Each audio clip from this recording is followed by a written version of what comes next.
Hey guys, on today's episode of Project Woo, we're going to be installing an electric fan on the Maverick. And I'll tell you why in just a little bit. Woo!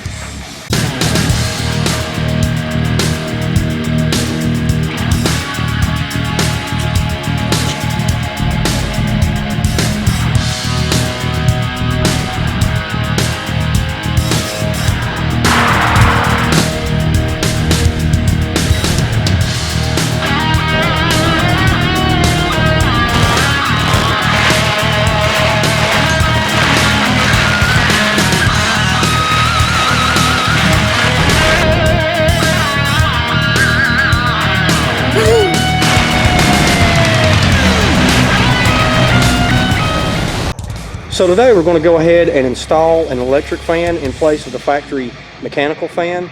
The reasons being is because the mechanical fan, whenever you run the engine, the higher the RPM that it's ran, the more of a drag it creates on the engine because of airflow. And an electric fan will take place of that, and the engine does not have to turn that. It's just all around better for the whole entire car setup, in my opinion.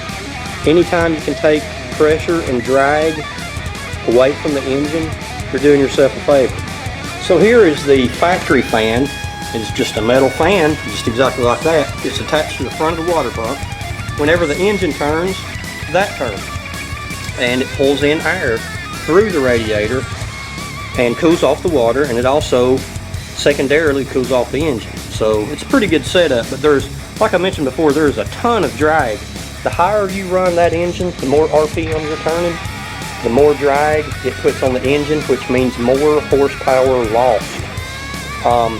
There's an episode on the internet by a group of guys, Engine Masters is the title of the episode, and they do all kinds of test and dyno runs on engines and do different types of variations and setups. Anyway, they tested a factory fan just like this versus no fan. In other words, an electric fan. The horsepower gain without the fan being on the engine was huge. It was way more than I could have ever imagined. I would quote some numbers, but it's been a while since I've watched that episode, so you can look that up yourself and find out what I'm talking about. But the horsepower gains just by getting rid of that fan is massive. I tested this out a few weeks ago on the highway. I took the fan off and just put the bolts back into the pulley. That way I could still have my drive belt and alternator and all that going. But as long as you're not sitting still, you can run one without a fan, of course.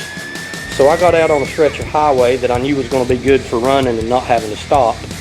And I couldn't really tell that much of a difference on takeoff, of course, because this is the type of situation that, as I said before, the higher you run the RPM, the more of a drag it creates. I usually like to drive at 70 miles an hour on the highway when possible, and from 50 miles an hour up to 70 and higher, I could tell a huge difference in the amount of gas pedal that I had to give the car in order to keep it at that same speed. With the fan, I'm guessing I had to depress the gas pedal somewhere around a quarter of the way down to keep it at 70 miles an hour. Without the fan, I barely had to touch the pedal, and I'm talking about barely. When I say barely, I'm talking I might have had to push it down a quarter of an inch. It was ridiculous the difference that it made. And this is the fan I'm going to be using. It's a 16-inch fan. It's a Cyclone. I got it off jegs.com. And I got a relay system here. That way it runs straight off the battery. It's not going to harm or draw any extra on my factory wiring. Pretty sure I'll be okay with the alternator that I've got, but if not, I can always change it out for a bigger alternator. First thing I'm going to do is just go ahead and take the factory fan off and then put the bolts right back through so that the pulley stays on.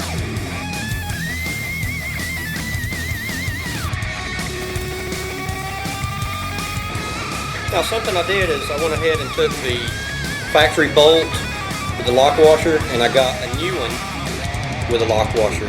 I only need about a ½ inch to mount this pulley back onto the front of the water pump. Now, I was going to go with an electric water pump, but the amperage that it takes and the upgrading to a bigger alternator on these old cars just wasn't worth it to me. And plus, there's not that much of a difference in water with a belt-driven water pump versus an electric water pump, so I'm going to stay with the belt-driven factory-style water pump. So I'm just going to go ahead and put this pulley back on using the smaller version, right like that, and it'll fit right into it, just like it should.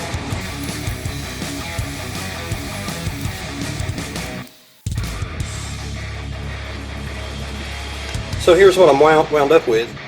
Let's put the shorter bolts on, and there we go. That should line up just good. Now we'll put the fan in.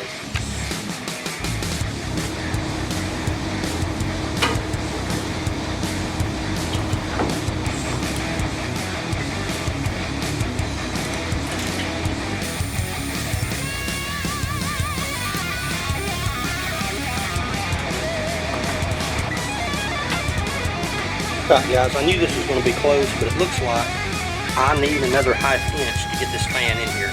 There's no way I can move the radiator back, so what I'm going to do is I'm going to put the fan in front and reverse the blades on it, and that way to pull the air in, and it'll be doing the same thing, and I'll still have an electric fan.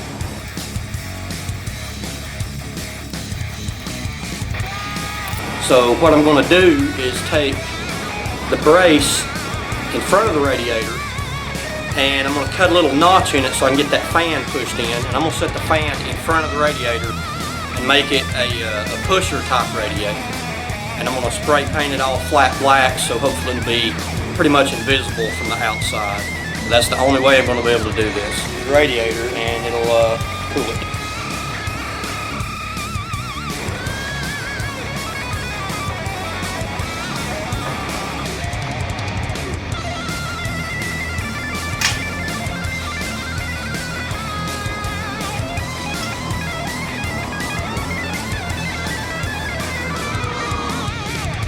So what I found out is, in order to get this fan in front of the radiator, the only thing I'm going to have to cut is this piece that bolts to the hood latch.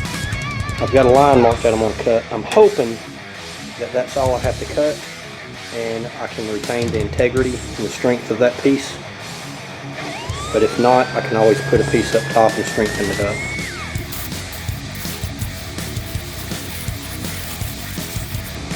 Okay, so this turned out to be way easier than I thought it was going to be. I took the hood latch, had to take it off, then I took this bracket and cut just a little notch out of it, and that centers the fan pretty much on the radiator, and everything lines up perfect. There's no binding. I didn't have to cut that out any further. It got close, but I was hoping I wouldn't have to cut out any more, in order to avoid cutting any more of this out and making this weak. There's a whole lot of pressure right there to the hood. So guys, I have taped off the front end. I just want it to look a little bit better. When I paint the car later on, which will be in a few years, we're going to disassemble everything. But for now, I want it to look a little better than what it does. So I'm just going to wipe it down and respray it with a matte finish black. Same thing with the new electric fan. That way everything blends in.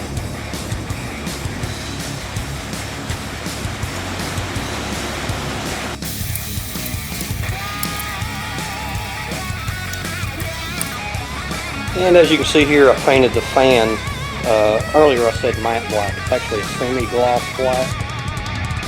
I was going to go flat black, but I just didn't really like the color of it. I think this will be much better, and it'll better match the grill.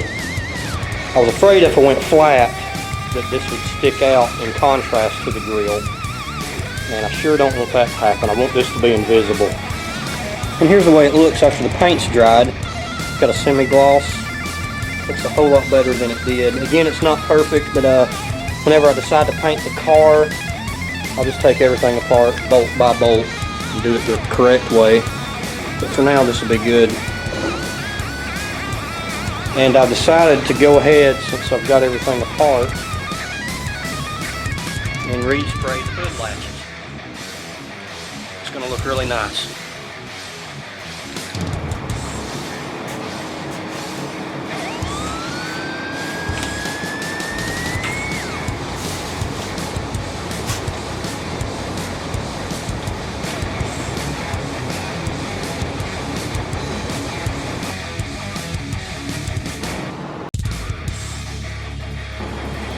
So the fan is on and it looks like it's stable. It's got these speed nuts that go on it, one in each corner. I'm going to put a little bit of JB weld on these bolts, the threads right here, that way it doesn't vibrate loose or get hot and slide out. And plus the hood latch piece is going to keep pressure right here, so it's pretty confident it's not going to move anywhere. But it's time to test it out and see if it works before I put everything back together.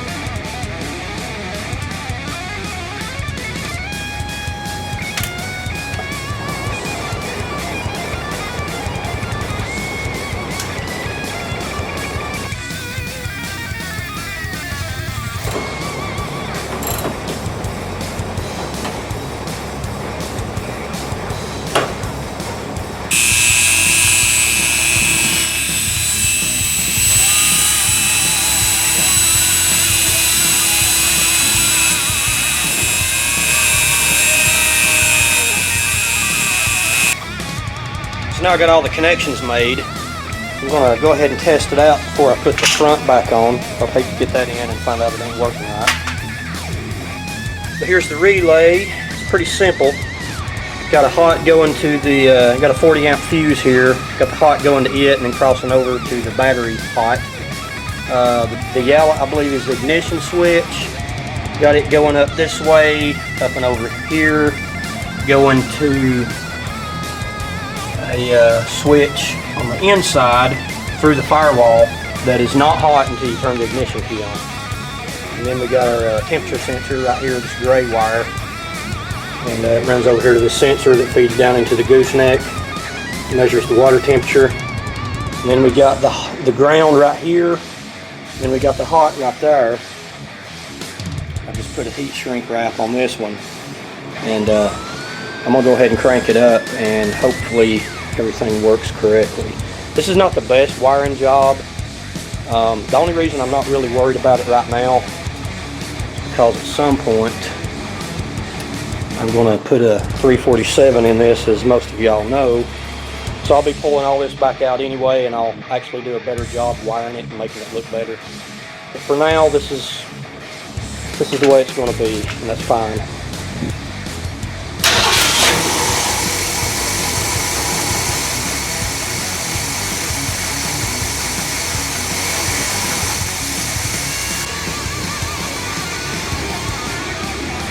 Now it's got a 190 degree temperature sensor on it, so whenever this gets close to about 190, I'm hoping it'll kick on. Just sitting here revving the engine up just a little bit. Go ahead and try to get it hot.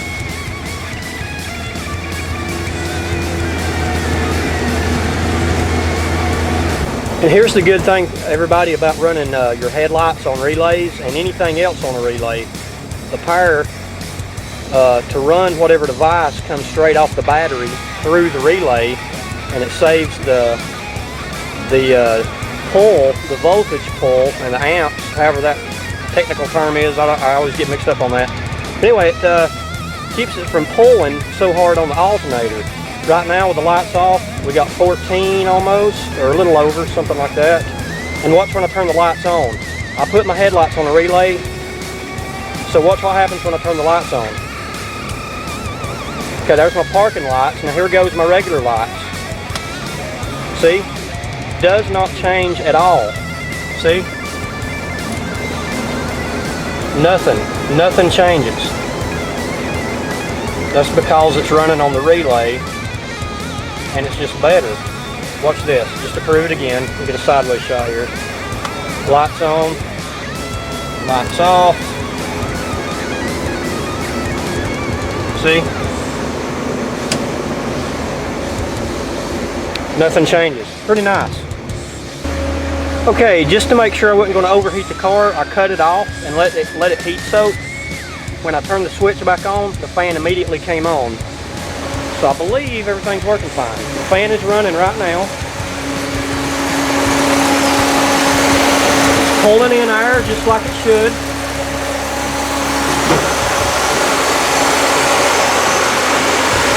Got definite air pull in. That's pretty nice. Alright guys, there it is, Project Woooo electric fan install. I love it.